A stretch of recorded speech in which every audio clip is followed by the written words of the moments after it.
Shalom semua. Kegerakan Pentakosta adalah kegerakan yang unik. Mengapa unik? Pernahkah saudara terbayang satu gerakan rohani yang dalam tempo 1 abad telah menyebar sampai ke 27% kekristenan yang ada? Kegerakan yang bergerak cepat ini memiliki pilar-pilar teologi yang perlu kita pahami. Pada Voice of Pentecost kali ini, kita akan membahas mengenai 5 pilar teologi Pentakosta. Apa saja 5 pilar teologi Pentakosta itu? Yang pertama, Jesus as Savior, atau pilar keselamatan. Keselamatan adalah momen di mana seorang bertobat dan menerima Yesus sebagai Tuhan dan Juru Selamat. Pengakuan iman GBI berkata, semua manusia berdosa dan kehilangan kemuliaan Allah, sehingga harus bertobat dan berpaling kepada Allah untuk menerima pengampunan dosa. Pertobatan mencakup peristiwa di mana seorang mendengar kabar Injil tentang karya Kristus, meresponi Injil dengan iman dan pertobatan, dan mengalami perjumpaan secara pribadi dengan Yesus. Hal ini yang terjadi ketika Petrus berkhotbah dalam Kisah Para Rasul 2 ayat 16-35. Di ayat 37 disebutkan bahwa orang-orang yang mendengar sangat terharu dan memberikan respon yaitu bertobat dan menerima Yesus sebagai Tuhan dan Juru Selamat. Bukankah hampir sebagian besar khotbah-khotbah dari Pentakosta menekankan akan pertobatan dan kepercayaan kepada Yesus sebagai Juru Selamat pribadi? Yang kedua, Jesus as Sanctifier, atau pilar pengudusan. Ketika seorang diselamatkan, dia memasuki proses yang bernama pengudusan. Pengakuan iman GBI berkata, penyucian hidup adalah buah kelahiran baru karena percaya dalam darah Yesus, dikerjakan oleh kuasa firman Allah dan Roh Kudus. Karena itu, kesucian itu azas dan prinsip hidup umat Kristen. Insan Pentakosta percaya bahwa anugerah keselamatan harus diresponi dengan benar dalam takut akan Allah. Filipi 2 ayat 12-13 berkata, kerjakan keselamatanmu dengan takut dan gentar. Karena Allah lah yang mengerjakan di dalam kamu, baik kemauan maupun pekerjaan menurut kerelaannya. Di sini terlihat tanggung jawab orang percaya untuk mengerjakan keselamatannya, atau menguduskan kehidupannya dalam takut akan Allah. Proses pengudusan ini akan kita jalani selama kita hidup, dengan tujuan agar kita menjadi segambar dan serupa dengan Kristus. Pengudusan pun berbicara kita meninggalkan kehidupan lama kita, ataupun kebiasaan lama kita yang tergolong dosa, dan menjadi pribadi yang baru di dalam Kristus. Tidak lagi hidup di dalam dosa. Yang ketiga, Jesus as Spirit Baptizer, atau pilar baptisan Roh Kudus. Ini adalah bagian penting dan merupakan pilar sentral yang mengikat keseluruhan 5 pilar yang ada. Baptisan Roh Kudus yang dimaksud adalah baptisan yang dialami setelah seorang lahir baru, sebuah pengalaman yang juga bisa disebut sebagai kepenuhan roh, pencurahan roh, dan menerima Roh Kudus. Tanda awal seorang dibaptis oleh Roh Kudus adalah dia berkata-kata dalam bahasa roh sebagaimana yang diilhamkan oleh Roh Kudus. Baptisan Roh Kudus akan menghasilkan dampak secara internal maupun eksternal. Secara internal, yaitu kehidupan penyembahan yang lebih intim dengan Bapa. Karena menurut 1 Korintus 14 ayat 2, disebutkan bahwa orang yang menyembah dalam roh adalah mereka yang berkata-kata secara rahasia kepada Bapa. Pada ayat 4 pun dijelaskan bahwa saat kita berbahasa roh, kita sedang membangun diri kita. Secara eksternal, baptisan roh memberikan kuasa untuk menyelesaikan amanat agung. Seperti yang tercatat di dalam Kisah Para Rasul 1 ayat 8, dapat kita lihat di Alkitab bahwa pelayanan para murid berubah begitu mereka menerima baptisan Roh Kudus. Mereka menyembuhkan orang sakit, membangkitkan orang mati, mengusir setan, dan lain sebagainya. Yang keempat, Jesus as Healer, atau pilar kesembuhan ilahi. Di dalam pengakuan iman GBI, kita mempercayai bahwa kesembuhan ilahi tersedia dalam korban penebusan Yesus untuk semua orang percaya. Bagian ini sangat penting, karena kita mempercayai bahwa tanda dan mujizat masih berlaku di zaman ini. Orang yang telah dipenuhi Roh Kudus akan melakukan pelayanan dengan tanda-tanda seperti yang Yesus katakan dalam Markus 16 ayat 18-19. Mereka akan meletakkan tangannya ke atas orang sakit dan orang itu akan sembuh. Dari mana kuasa untuk menyembuhkan itu datang? Dari kepenuhan Roh Kudus yang dijanjikan oleh Bapa kepada setiap orang percaya. Kita percaya bahwa kematian Kristus telah menebus segala dosa-dosa kita, termasuk menanggung segala sakit penyakit kita. Yesaya 53 ayat 4a jelas berkata bahwa tetapi sesungguhnya penyakit kitalah yang ditanggungnya. Yang kelima, Jesus as soon coming King, atau pilar kedatangan Yesus yang kedua dengan segera. Pilar terakhir ini dipandang sebagai motivasi dan semangat untuk menyelesaikan amanat agung, memberitakan Injil dengan kuasa Roh Kudus, serta hidup dalam kekudusan. Kita percaya bahwa Yesus akan datang kali yang kedua untuk menjemput kita dengan segera. Pengakuan iman GBI berkata, Tuhan Yesus Kristus akan turun dari sorga untuk membangkitkan semua umatnya yang telah mati dan mengangkat semua umatnya yang masih hidup, lalu bersama-sama bertemu dengan dia di udara. Kemudian ia akan datang kembali dan bersama orang kudusnya untuk mendirikan kerajaan 1000 tahun di bumi ini. Kita percaya kedatangan Yesus untuk yang kedua kalinya untuk menjemput mempelainya yang masih hidup, atau biasa disebut rapture ini, akan terjadi secara tiba-tiba dan tanpa seorang pun tahu kapan waktunya.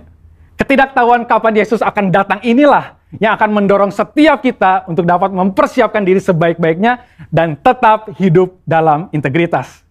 Saya percaya pemahaman ini membawa kita semakin semangat di dalam menyelesaikan amanat agung dengan api Pentakosta ketiga. Saudara, untuk penjelasan lebih lengkapnya dari tim teologi kami, jangan lupa buka link yang ada di atas atau scan QR Code yang tersedia. Salam integritas, Tuhan Yesus memberkati.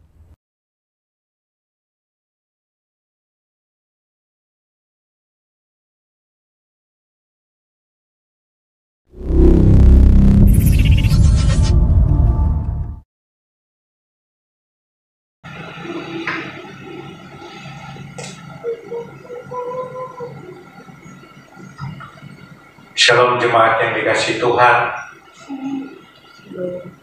Hari ini kita memasuki minggu ketiga di bulan April. Oleh karena itu dan ada perjamuan kudus, saudara siapkan pengganti roti dan pengganti anggur.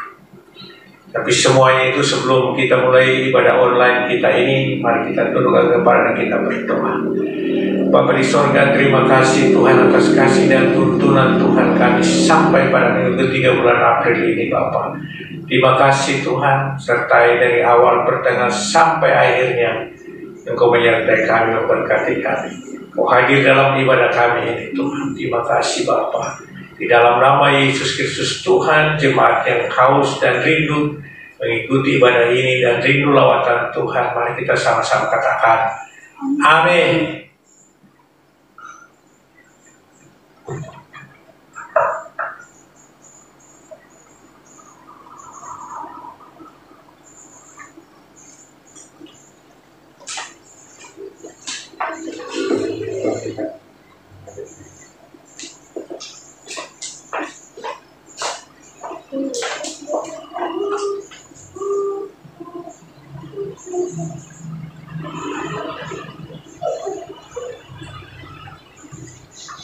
Mari kita sama-sama membaca Mazmur 91.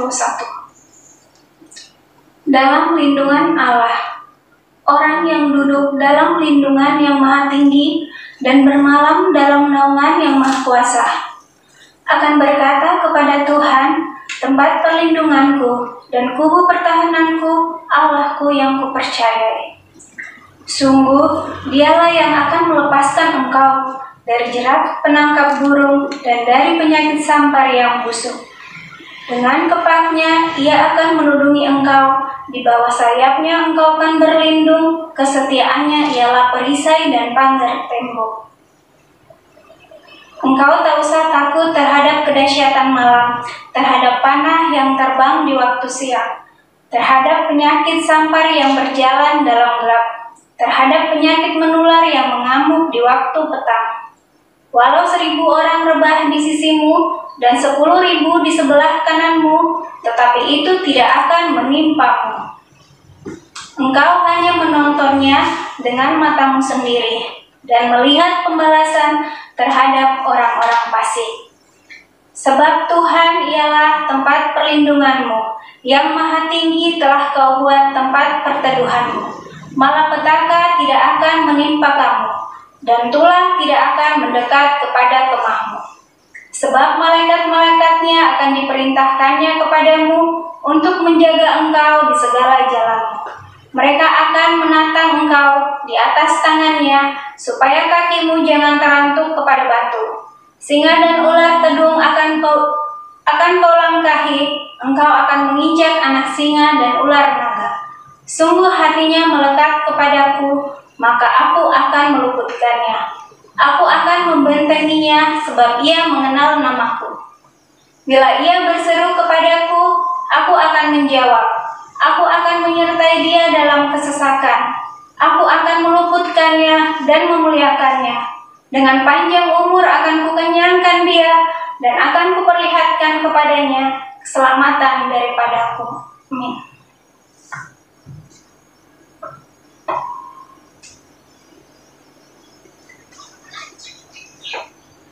Saudara, shalom.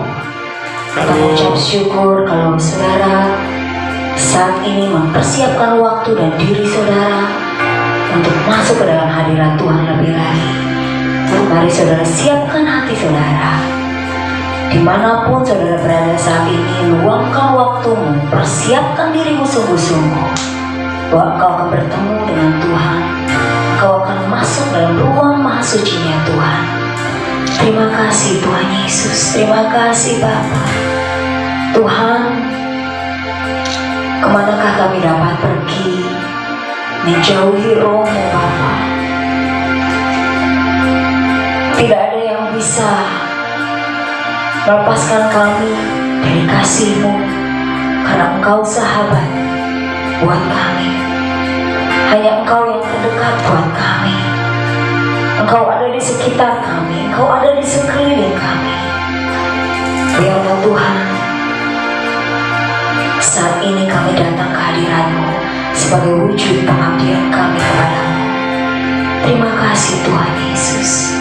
Terima kasih Bapa. Haleluya. Kemanakah aku dapat pergi, menjauhi Roh-Mu yang suci, Kau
dipuji, disembah. Dengan apa kami dapat memberi rasa hormat kami selain kami memuji menyembah Engkau dengan hati penuh ucapan syukur. Karena kami sungguh-sungguh menyiapkan waktu ini, menyiapkan kesempatan ini untuk beribadah datang ke hadirat-Mu Tuhan, untuk menyembah Engkau di dalam roh dan kebenaran. Dan saat ini Bapa, sebentar kami mau terus lagi memuji menyembah Engkau dengan penuh sukacita, karena kami percaya saat ini, saat kami beribadah di rumah-rumah Tuhan, kami merasakan kasih-Mu, kami merasakan hadirat-Mu nyata, kami merasakan kehadiran-Mu ada di tempat kami saat ini berada, Tuhan. Terima kasih Tuhan Yesus. Kami memuji muliakan Engkau bersorak-sorak dengan lebih sungguh-sungguh lagi. Mari saudara yang siap untuk menari bagi Allah kita dengan pengucapan syukur, sama-sama kita katakan amin, haleluya. Ada sukacita saudara, amin, Amin. haleluya. Mari saudara, kita menaikkan pujian. Bila roh Allah ada, maka sukacita, dan kita mau siap menari bagi Allah kita. Haleluya. Bila roh Allah ada di dalamku, ku kan menari seperti tidak menari. Bila roh Allah ada di dalamku, ku kan menari seperti tidak menari. Ku kan menari, ku kan menari, ku kan menari seperti tidak menari. Ku kan menari, ku kan menari, ku kan menari seperti tidak menari. Yes. Bila roh Allah ada di dalamku, ku kan menari seperti tidak menari. Bila roh Allah ada di dalamku, ku kan menari seperti tidak menari. Ku kan menari, ku kan menari, ku kan menari seperti tidak menari. Ku kan menari, ku kan menari, ku kan menari seperti tidak menari. Saudara, mari saudara yang di rumah-rumah bersukacita lebih lagi. Nyatakan dengan sungguh-sungguh bahwa roh Allah ada di dalam kita. Dan saudara mau sungguh-sungguh menari dan bersukacita. Haleluya. Bila roh Allah ada di dalamku, ku kan menari seperti tidak menari. Bila roh Allah ada di dalamku, ku kan menari seperti tidak menari. Ku kan menari, ku kan menari, ku kan menari seperti tidak menari. Ku kan menari, ku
sebelum kita mendengarkan firman Tuhan, kita mendeklarasikan Pentakosta ketiga. Apa yang dimaksud dengan Pentakosta ketiga? Pentakosta ketiga, satu. Pentakosta ketiga adalah pencurahan Roh Kudus yang dahsyat di zaman ini, melebihi yang terjadi di Azusa Street. Dua, Pentakosta ketiga akan mengakibatkan penuaian jiwa yang terbesar dan yang terakhir sebelum Tuhan Yesus datang kembali.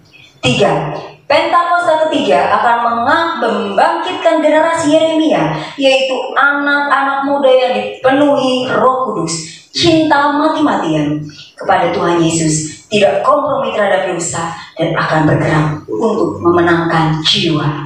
Empat, Pentakosta ketiga lahir di Indonesia yang bergerak ke bangsa-bangsa. Gerakan ini dari timur ke barat dan akan kembali ke Yerusalem. Lima, Pentakosta ketiga akan memberikan kuasa untuk menyelesaikan amanat agung Tuhan Yesus, dan setelah itu Tuhan Yesus datang kembali. Haleluya. Amin. Saudara, kita mau sebelum mendengarkan kebenaran firman Tuhan, kita akan memberikan persembahan. Saudara boleh memberikan persembahan, kembalikan ke tempat kita ibadah di GB Grand Resident. Dan jika saudara mau melakukan transfer, bisa saudara catat setelah akhir ibadah ini akan ditayangkan nomor rekening, dan saudara bisa boleh mentransfer ke rekening tersebut. Mari saudara kita siapkan hati kita. Haleluya. Terima kasih Tuhan, kami rindu untuk menjadi seperti Engkau Tuhan. Terima kasih Yesus. Sikiralala sekaralala. Sikiralala. Yes, Jesus.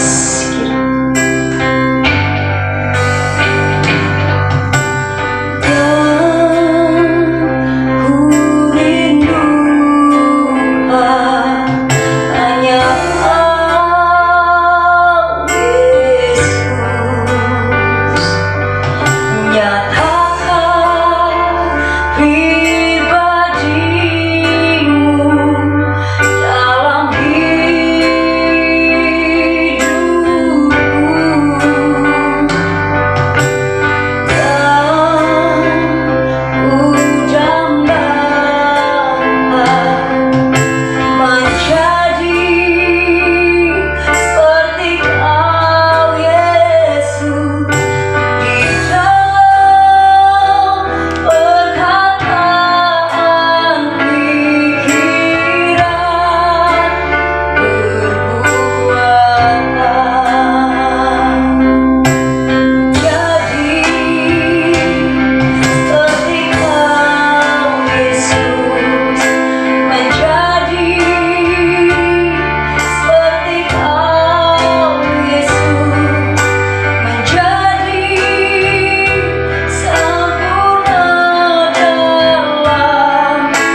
kita berdoa. Bapa Surgawi, dalam nama Tuhan Yesus, segala puji, hormat, syukur hanya bagi-Mu Tuhan, atas kasih kemurahan, kebaikan Tuhan dalam kehidupan kami. Engkau tidak pernah meninggalkan kami Tuhan, Engkau selalu ada dalam buat kami. Terima kasih Tuhan Yesus. Terima kasih atas waktu yang indah yang Tuhan berikan. Kami sudah memuji, memuliakan nama Tuhan. Kami sudah meninggikan nama Tuhan. Tiba saatnya kami ingin mendengarkan firman-Mu Bapa. Biarlah Tuhan Kau sendiri yang berfirman di tengah-tengah kami kehidupan pada saat ini Tuhan. Sehingga apapun yang kami dengarkan boleh tertanam baik dalam kehidupan kami, menjadi suluh dan pedoman dalam kehidupan kami. Berkati hamba-Mu Tuhan yang akan menyampaikan firman-Mu Tuhan pada saat ini. Terima kasih Tuhan Yesus. Dalam nama Tuhan Yesus kami sudah berdoa mengucap syukur. Haleluya. Amin. Shalom Bapak Ibu serta saudaraku yang kekasih dalam Yesus Kristus. Dimanapun kita berada pada saat ini, saya percaya penyertaan Tuhan selalu sempurna dalam kehidupan kita. Kita akan bersama-sama mendengarkan firman Tuhan. Kita akan membaca firman Tuhan dari Kisah Rasul pasal yang ke-8. Kisah Rasul pasal yang ke-8, ayatnya yang ke-4 sampai dengan ayat yang ke-8. Kita mau sama-sama membaca dari Kisah Rasul 8 ayat 4 sampai dengan 8. Kalau kita sudah dapat, kita baca bersama-sama 2, 3. Filipus di Samaria. Mereka yang tersebar itu menjelajah seluruh negeri itu sambil memberitakan Injil. Dan Filipus pergi ke suatu kota di Samaria dan memberitakan Mesias kepada orang-orang di situ. Ketika orang banyak itu mendengar pemberitaan Filipus dan melihat tanda-tanda yang diadakannya, mereka semua dengan bulat hati menerima apa yang diberitakannya itu. Sebab dari banyak orang yang kerasukan roh jahat, keluarlah roh-roh itu sambil berseru dengan suara keras, dan banyak juga orang lumpuh dan orang timpang yang disembuhkan. Maka sangatlah besar sukacita dalam kota itu. Bapak Ibu serta saudaraku, istilah Injil berasal dari bahasa Arab yaitu Injil, yang artinya kabar baik atau berita kesukaan. Kata Injil sendiri dalam Alkitab terjemahan baru muncul 124 kali. Dan kata Injil ini lebih banyak muncul di surat-surat Paulus sekitar 78 kali. Beberapa ayat yang penting yang membuat kata Injil diantaranya ada di Markus 1 ayat 1, Markus 1 ayat 15, dan Matius 24 ayat 14. Kata Injil dipergunakan oleh Paulus sebelum kitab-kitab Injil dari kanon Perjanjian Baru ditulis. Ketika Paulus mengingatkan orang Kristen di Korintus kepada Injil yang aku beritakan kepadamu, melalui berita itu Paulus menegaskan bahwa selamatkan, dan ia menggambarkannya di dalam pengertian yang paling sederhana sambil menekankan penampakan Kristus setelah kebangkitannya. Dari pembacaan kita tadi, kita mau belajar dari Filipus yang Tuhan pakai untuk memberitakan Injil. Dalam hal ini yang kita baca tadi itu bukan Filipus dari salah satu dari 12 murid Tuhan Yesus, tetapi Filipus adalah seorang jemaat biasa diangkat sebagai diaken yang dipilih dan ditabiskan untuk melayani meja.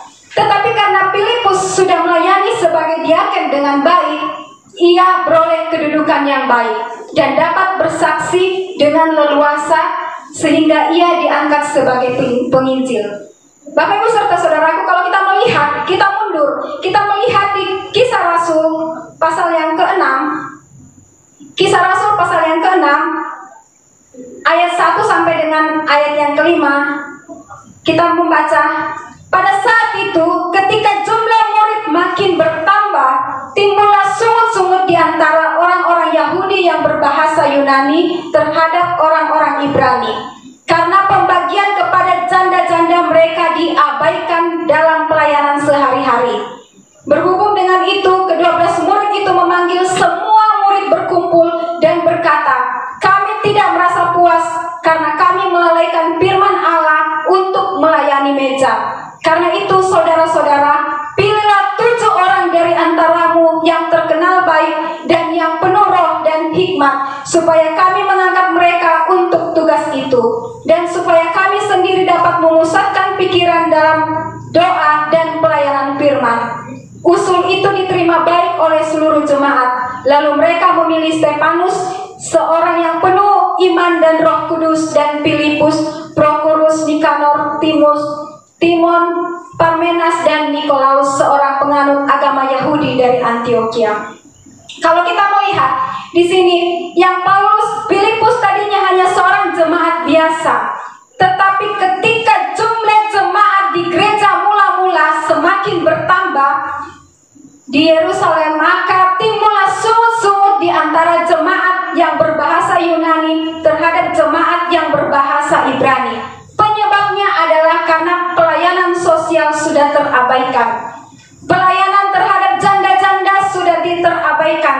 Mereka sudah tidak memperhatikan lagi pelayanan bagi janda-janda. Akhirnya para rasul mengusulkan penambahan pemimpin baru sebanyak 7 orang untuk membantu mereka dalam pelayanan sosial jemaat.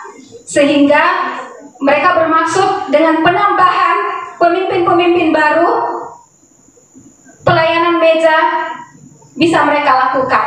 Mereka sadar, kedua rasul ini merasa tidak puas. Kalau kita membaca di Kisah Rasul 6, mereka merasa tidak puas karena mereka menyadari tugas gereja ada 3. Tugas gereja ada 3. Yang pertama marturia, kedua koinonia, dan yang ketiga diakonia. Nah, selama ini ke-12 rasul itu beranggapan mereka hanya melakukan tentang marturia. Marturia adalah penginjilan, koinonia persekutuan, sedangkan diakonia pelayanan kasih. Nah, pelayanan kasih, diakonia, mereka merasa mereka sudah tidak melakukannya lagi. Pelayanan kepada janda-janda sudah berkurang. Mereka sudah tidak bisa melakukan semuanya oleh karena jemaat mereka semakin banyak. Dari situlah timbul keinginan mereka untuk menambahkan pemimpin-pemimpin yang baru. Karena mereka menyadari mereka sudah tidak sanggup lagi melakukan ketiga-tiganya. Sedangkan Tuhan Yesus sendiri menekankan kepada kita di dalam Matius 25. Matius 25 ayatnya yang ke-35 dikatakan, sebab ketika aku lapar, kamu memberi aku makan. Ketika aku haus, kamu memberi aku minum. Ketika aku seorang asing, kamu memberi aku tumpangan. Ketika aku telanjang, kamu memberi aku pakaian. Ketika aku sakit, kamu melawat aku. Ketika aku di dalam penjara, kamu mengunjungi aku. Maka orang-orang benar itu akan menjawab dia, katanya, Tuhan, bila manakah kami melihat engkau lapar dan kami memberi engkau makan, atau haus dan kami memberi engkau minum? Bila manakah kami melihat engkau sebagai orang asing dan kami memberi engkau tumpangan, atau telanjang dan kami memberi engkau pakaian? Bila manakah kami melihat engkau sakit atau dalam penjara dan kami mengunjungi engkau? Dan raja itu akan menjawab mereka, aku berkata kepadamu, sesungguhnya segala sesuatu yang kamu lakukan untuk salah seorang dari saudaraku yang paling hina ini, kamu telah melakukannya untuk aku. Mereka sangat mengerti. Ke-12 rasul ini sangat mengerti tentang tugas dari gereja. Jadi mereka berpikir, kalau mereka selama ini hanya melakukan marturia, berarti wah, ini sudah mereka udah salah, karena ketiga-tiganya harus dilakukan. Nah, karena itulah mereka sadar pelayanan mereka selama ini terhadap janda-janda itu sudah berkurang. Akhirnya mereka berpikir untuk mengangkat ke-7 diaken-diaken tersebut. Nah, ayat ini mengajarkan kepada kita bahwa iman yang didasarkan pada kasih itulah yang diutamakan dalam iman Kristen. Iman yang diutamakan dalam kasih itulah yang diutamakan dalam iman Kristen. Tunjukkanlah imanmu dari perbuatan-perbuatanmu, karena pertimbangan-pertimbangan inilah Maka para rasul mengangkat pemimpin-pemimpin, ketujuh pemimpin-pemimpin termasuk Filipus saat itu. Para rasul pun bukan hanya sekedar, kalau kita melihat, para rasul pun bukan hanya sekedar memilih dan mengangkat mereka, tetapi mereka memberi 3 syarat bagi orang-orang yang akan dipilih. Kita kembali ke Kisah Rasul, kita kembali ke Kisah Rasul 8. Di situ dikatakan ada 3 syarat bagi orang-orang yang akan dipilih. Yang pertama, orangnya terkenal baik, kedua penuh roh, ketiga penuh hikmat.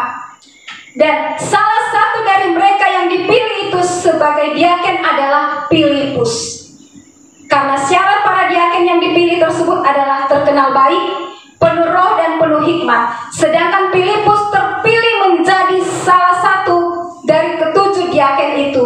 Berarti Filipus pastilah orang yang terkenal baik, penuh roh dan penuh hikmat. Jika tidak, tentu Filipus tidak akan masuk kualifikasi untuk dipilih menjadi salah satu diaken di gereja mula-mula tersebut. Bapak Ibu, ini sangat menarik. Dalam pelayanannya, Filipus tentulah seorang yang integritas. Tahun ini kita diajarkan adalah tahun integritas. Dalam Kamus Besar Bahasa Indonesia, integritas adalah suatu mutu, sifat atau keadaan yang menunjukkan satu kesatuan yang utuh, sehingga memiliki potensi dan kemampuan yang memancarkan kewibawaan serta kejujuran. Itulah integritas. Ada kejujuran, ada kewibawaan yang dimiliki oleh Filipus, sehingga ia diangkat. Yang tadinya hanya jemaat biasa, dia diangkat sebagai diaken. Bahkan kita kenal Filipus sebagai pemberita Injil. Sedangkan menurut C.S. Lewis, integritas adalah melakukan hal yang benar, bahkan saat tidak ada yang melihat. Melakukan hal yang benar, bahkan saat tidak ada yang melihat. Saat ini merupakan tahun integritas. Tuhan mau supaya kita semua memiliki sikap yang integritas, baik itu di tempat kita bekerja, di tengah-tengah lingkungan, atau dimanapun kita berada. Orang yang berintegritas adalah orang yang sama ketika sedang sendiri dan ketika berada di halayak yang ramai.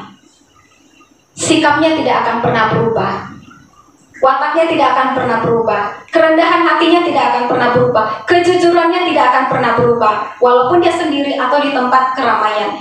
Tidak ada perbedaan baik dari sifat maupun karakternya ketika ditempatkan di keadaan apapun. Ketika seorang memiliki karakter integritas, maka dalam dirinya tidak ada kemunafikan.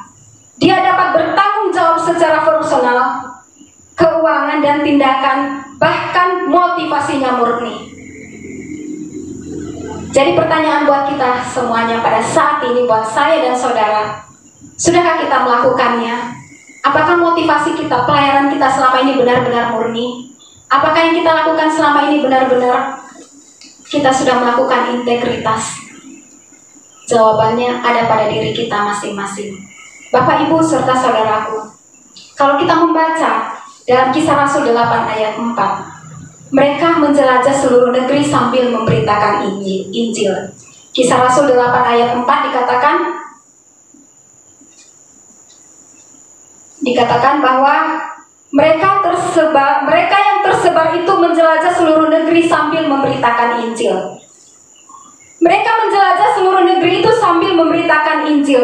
Mereka tidak pergi menyembunyikan diri karena takut menderita, tetapi mereka naik turun gunung untuk menyebarkan pengenalan akan Kristus di segala tempat di mana mereka tersebar. Saat ini, firman Tuhan saya memberikan perikop, kuasa Injil mengubah yang tidak mungkin menjadi mungkin. Mengapa saya katakan kuasa Injil mengubah yang tidak mungkin menjadi mungkin? Karena yang pertama, dari Injil mereka memberitakan Injil, mereka menyelamatkan banyak orang karena mereka menerima berita keselamatan. Di dalam Kisah Rasul 8 ayat yang ke-6 dikatakan,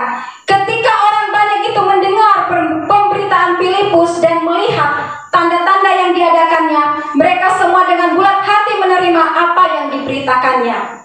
Kuasa Injil mengubah yang tidak mungkin menjadi mungkin. Mereka menyelamatkan banyak orang.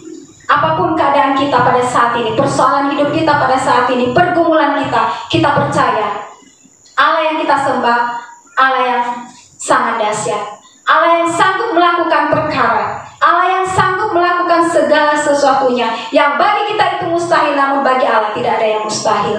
Dan yang kedua, kuasa Injil menyelamatkan banyak orang dari kerasukan roh jahat. Dikatakan juga, sebab dari banyak orang kerasukan roh-roh jahat, keluarlah roh-roh itu sambil berseru dengan suara keras, dan banyak juga orang lumpuh dan orang timpang yang disembuhkannya. Selain itu yang ketiga, kuasa Injil menyembuhkan banyak orang lumpuh dan yang timpang. Jadi kalau kita yakin, kita percaya bahwa kuasa Injil mengubah yang tidak mungkin menjadi mungkin, kenapa kita harus ragu lagi? Kenapa kita masih cemas? Kenapa kita masih khawatir? Kenapa kita masih bimbang?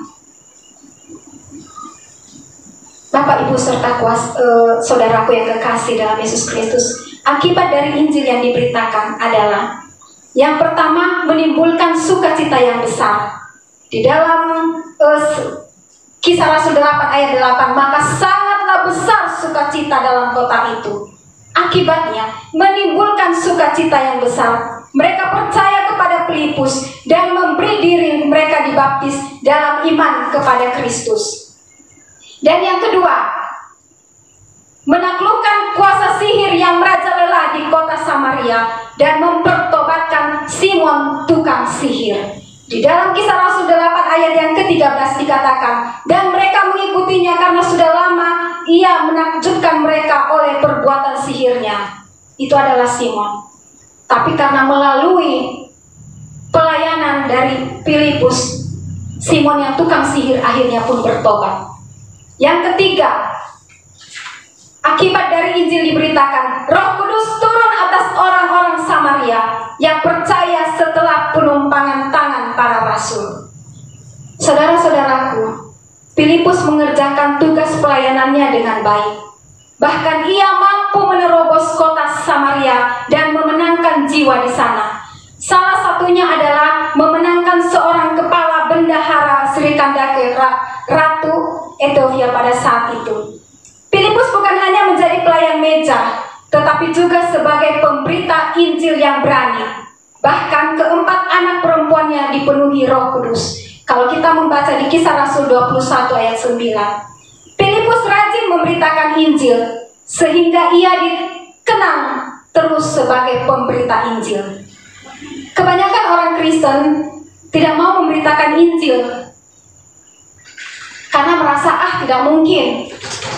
Saya mau memberitakan Injil, gak mungkin. Dia orangnya seperti ini, mana mungkin. Itu dalam pemikiran kita. Tetapi ini salah, Bapak, Ibu, saudaraku. Kita harus memberitakan Injil kepada mereka. Dan ingat, pertobatan tidak tergantung pada saudara maupun pada mereka, tetapi tergantung pada Tuhan. Urusan mereka mau bertobat itu urusan Tuhan. Yang penting kita sudah memberitakan Injil kepada mereka. Filipus tidak puas hanya dengan satu pelayanan meja. Filipus tidak puas hanya sebagai diaken, tetapi ia pun mau memberitakan Injil. Ini adalah salah satu ciri orang yang penuh dengan Roh Kudus, yaitu selalu ingin berbuat banyak untuk Tuhan. Bagaimana dengan kehidupan kita pada saat ini? Bagaimana dengan kehidupan saudara dan saya pada saat ini? Apakah saudara dan saya ingin berbuat sebanyak mungkin bagi Tuhan? Apakah kita hanya puas hanya sebagai diaken membantu pelayanan Bapak Gembala di tempat ini? Tidak, saudaraku. Kita mau belajar dari Filipus. Filipus tidak hanya puas. Dia tidak puas hanya dengan sebagai diaken, tetapi dia pun mengambil bagian. Dia terjun ke pelayanan, pergi memberitakan Injil. Sudahkah kita siap untuk pergi memberitakan Injil? Selagi ada kesempatan, mari kita lakukan. Tugas penginjilan bukan hanya terletak kepada Bapak Gembala, pendeta-pendeta, tetapi tugas kita, tugas pemberita Injil adalah kita sebagai murid-murid Tuhan Yesus, sebagai anak-anak Tuhan. Tuhan Yesus memberkati. Bapa Surgawi, dalam nama Tuhan Yesus, segala puji, hormat, syukur hanya bagi-Mu atas kasih, kemurahan, kebaikan-Mu dalam kehidupan kami. Terima kasih Tuhan, kalau firman-Mu kembali mengingatkan kepada kami, menegur kami Bapa. Kalau saat ini kami terlalu puas dengan apa yang kami hanya lakukan sebagai diaken diakonis, sebagai jemaat. Ampuni kami Bapa, ampuni kami Tuhan. Kalau kami masih kurang peka mendengar suara Tuhan, ampuni kami Bapa. Kami rindu ingin seperti Filipus Bapa, yang senantiasa melakukan hal yang banyak bagi Tuhan. Pakai hidup kami sebagai saksi-Mu, pakai hidup kami sebagai alat-Mu Bapa, pakai hidup kami sebagai pemberita Injil-Mu pada zaman-zaman ini Tuhan Yesus. Karena kami percaya sudah tidak lama lagi Engkau menjemput kami, sudah tidak lama lagi Engkau datang. Dan kami rindu di saat Engkau datang, Engkau dapatkan kami tetap setia mengikut-Mu Tuhan. Terima kasih Tuhan Yesus, terima kasih. Berkati kami semua yang saat ini mendengarkan firman-Mu Bapa. Jadikan kami sebagai pelaku daripada firman-Mu. Terima kasih Tuhan, terpujilah nama-Mu. Dalam nama Tuhan Yesus kami sudah berdoa mengucap syukur. Haleluya. Amin.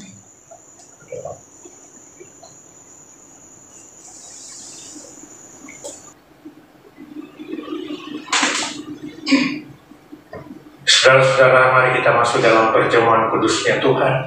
Saya percaya bahwa perjamuan kudus ini akan senantiasa mengingatkan kita kepada firman Tuhan Yesus dalam 1 Korintus 11 ayat 26, bahwa setiap kali kamu minum dan makan roti ini, kamu memperingati kematianku sampai Ia datang. Saudara-saudara, Tuhan mau kita makan dan minum anggur dengan cara yang benar. Oleh karena itu, sebelum kita mulai, mari kita masuk dan kita minta pengampunan Tuhan.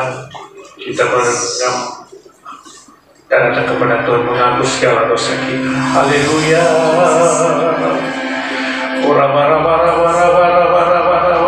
Ampuni kami ya Tuhan.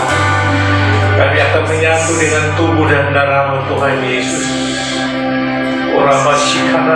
Ampuni segala dosa kami.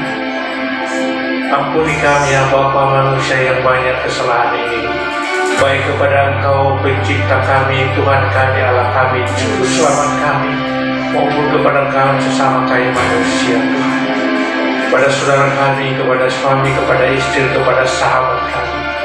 Bapa, ampuni kami ya Tuhan, sehingga kami kudus di hadapan-Mu Tuhan, dan kami layak sehidangan dengan Engkau Tuhan Yesus dalam perjamuan kudus ini. Terima kasih ya Bapa, dalam nama-Mu, dalam kuasa-Mu Tuhan, kami masuk dalam perjamuan kudus. Haleluya. Amin.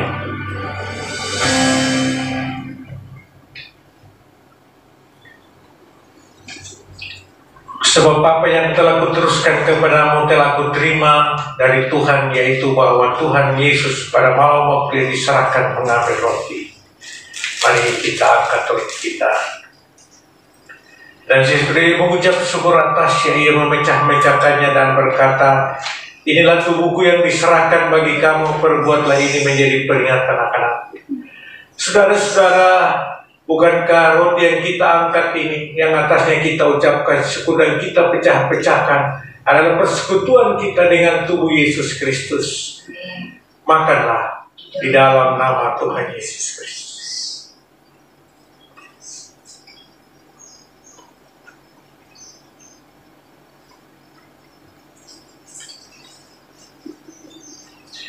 Demikian juga yang mengambil cawan sudah makan lalu berkata, mari kita angkat cawan kita.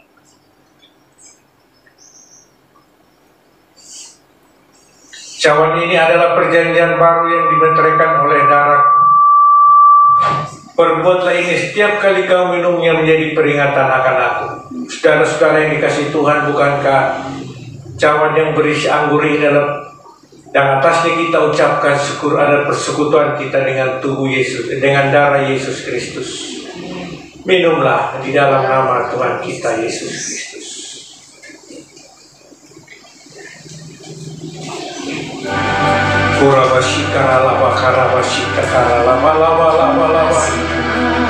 Terima kasih Yesus Tuhan.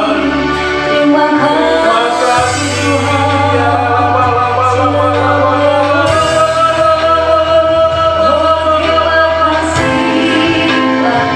siapakah kami ini Tuhan?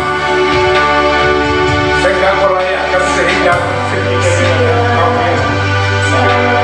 hanya mengucap syukur Tuhan, karena Kau mengampuni segala kesalahan kami. Kau mengampuni kami ya Aba.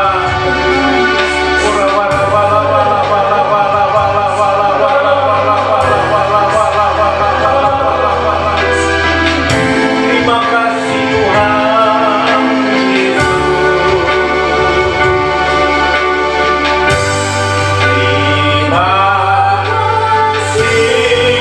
Yesusku, terima kasih Yesusku, puji syukur hanya bagi Tuhanku.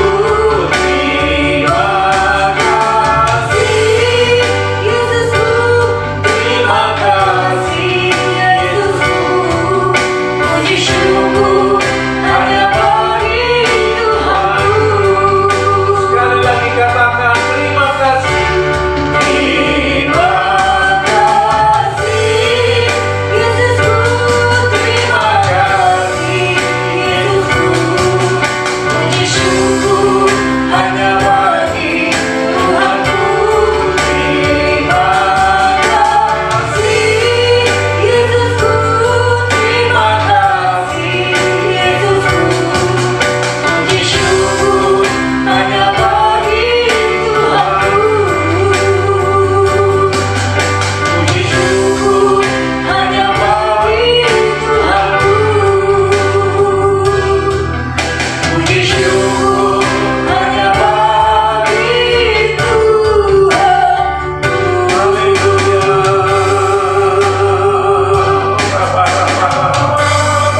Engkau yang haus akan kuasa Tuhan, yang rindu mujizat Tuhan dalam hidup. Terima, terima, terima. Dengan iman terima engkau yang sakit disembuhkan dengan iman dalam nama Yesus.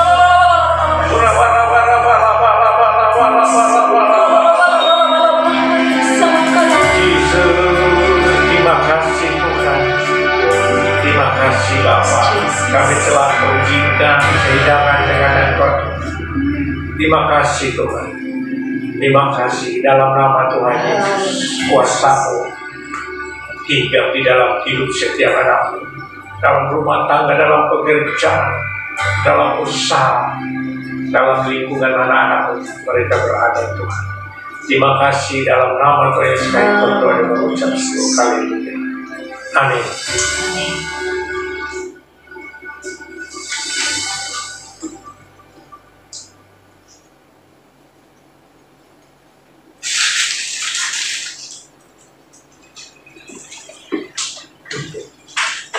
Mari saudara, kita mau menyanyikan satu pujian.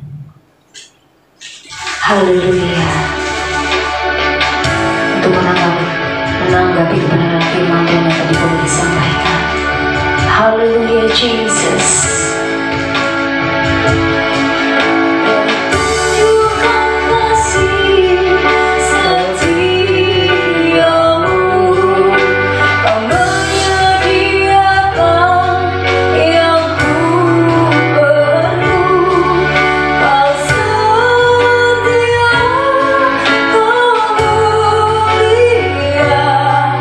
Tulus sekarang dan selamanya.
bersatu di dalam doa.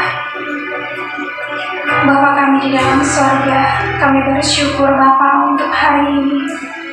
Dimanapun kami berada, melakukan ibadah online di rumah kami masing-masing, kami percaya Tuhan tidak mengurangi hadirat-Mu. Kami senantiasa merasakan hadirat-Mu ya Tuhan. Terima kasih Tuhan, terima kasih Yesus. Terima kasih Bapa di dalam sorga. Terima kasih Tuhan untuk hari ini kami telah mendengarkan firman-Mu. Dan Tuhan yang memberkati Bu Kristin yang telah menyampaikan firman-Mu ya Tuhan. Berkati kehidupan pelayanannya, anak-anaknya, suaminya Tuhan berkati. Dan kami juga bersyukur pada hari ini Tuhan, di mana kami telah melaksanakan menerima perjamuan kudus. Tuhan, kami percaya, kuduskan kami Tuhan. Engkau melayakkan kami bersatu dengan tubuh dan darah-Mu. Terima kasih Bapa, terima kasih Roh Kudus. Bapa di dalam surga kami juga bawa ke dalam doa. Bapak Gembala kami di tempat ini ya Tuhan, Pak Nathan Karangan beserta istri Bu Agnes dan ketiga anak cucunya Tuhan Yesus. Kami percaya Tuhan mereka senantiasa dalam lindungan Tuhan. Apapun yang menjadi permasalahan dalam hidup mereka, bagi anak-anaknya, Tuhan memberkati, Tuhan mengurapi setiap rumah tangganya ya Tuhan. Tuhan, apapun yang menjadi visi misi Bapak Gembala kami di tempat ini Tuhan, biarlah kehendak-Mu yang terjadi.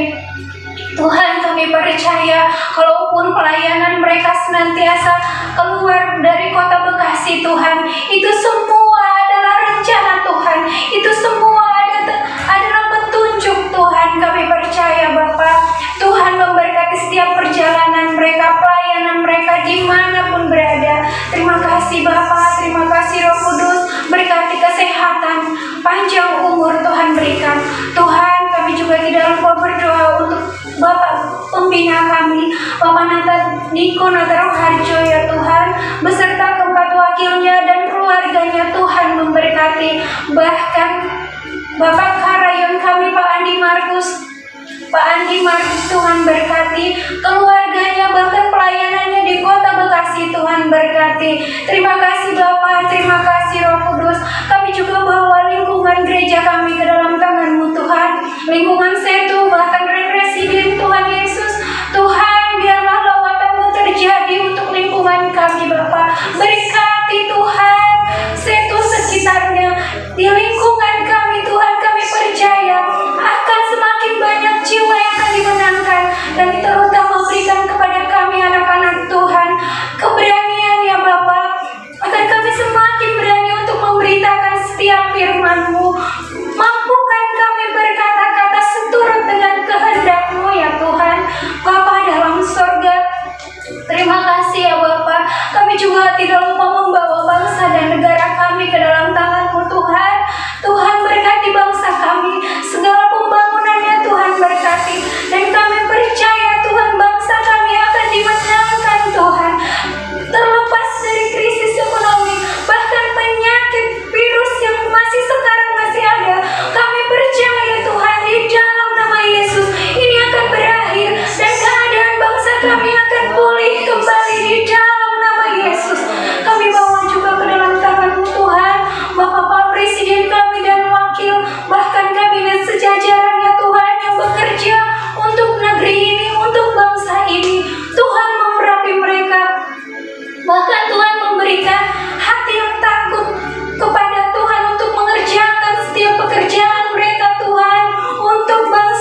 kami rindu menerima berkat yang disampaikan oleh hamba.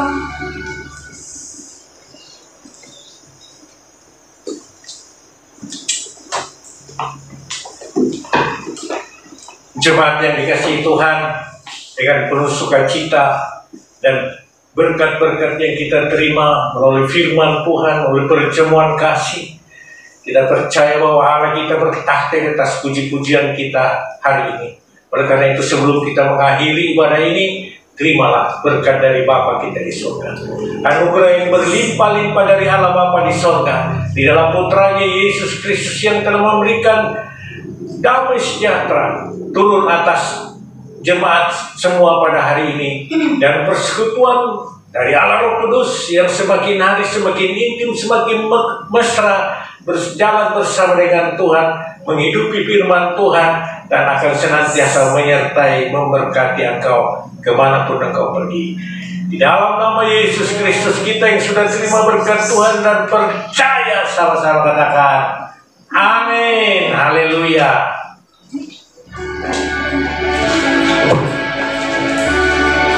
Kasih